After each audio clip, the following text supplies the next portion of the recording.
teď to aktuální téma kolem paní Válkové, jak vy se na to díváte, na ty výroky, respektive na ty části pasáží, které byly zveřejněny v médiích?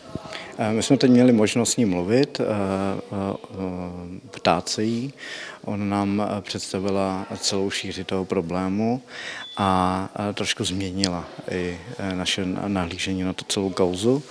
A my jsme se o tom bavili, o tom, co si myslíme o té kauze, a jak na ní nazíráme nyní, po té, co jsme dali tam prostor paní Válkové. To jsme udělali, myslím, že minimální slušnost, aby jsme jí dali prostor.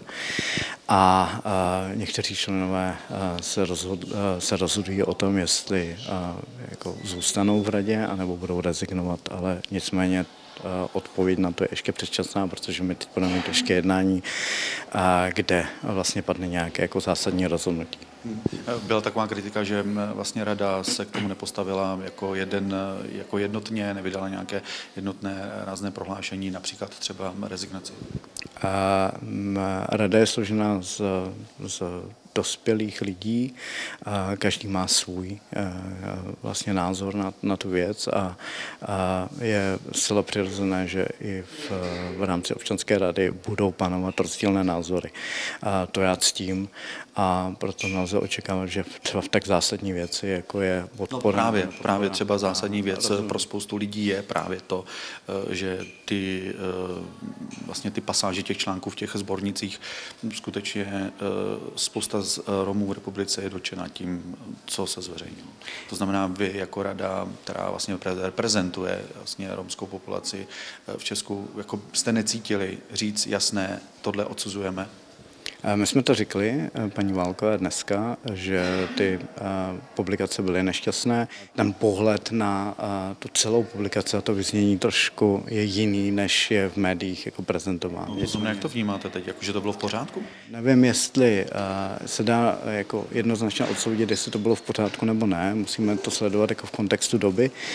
A nicméně ona na tom sborníku nepracovala sama, byly to jako tým autorů a ona tehdy vycházela z nějakých zdrojů, které byly seskládány dříve, než ona nastoupila do výzkumného ústavu. Právě v kontextu té doby, ta doba dost poznamenala romský národ, jakoby kompletně celý ten režim komunistický, na což doplácíme možná až do dneska. To znamená, ten institucionální rasismus tam nevidíte?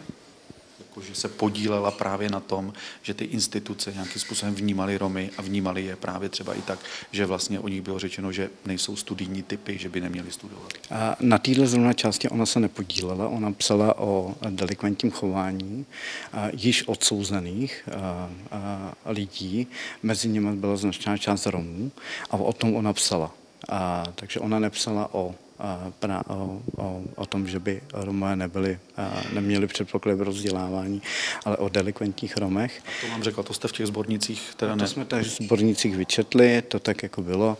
Ona řekla, že jako zdroj informací měla již rozsudky, vlastně vycházela z rozsudků již odsouzených a tam bohužel převažovala. Tam je ta paušalizace možná. Ano, to jsme jí řekli, ale ona tehdy vycházela vlastně z těch zdrojů, jak říkám, z těch již odsouzených delikventů a mezi nimi byla značná část Romů a z toho potom vyvozovala nějaké závěry vědecké. Vy se rezignaci teda teď k rezignaci vlastně nehodláte? Nebudete rezignovat? Jako já osobně, nebo... Zatím nemám. Zatím nejsem toho přesvědčení, že bych měl rezignovat. Abyste vyjádřil takový postoj, to není teď potřeba. Z vaší strany necítíte to tak? Myslím si, že jako v situacích, kdy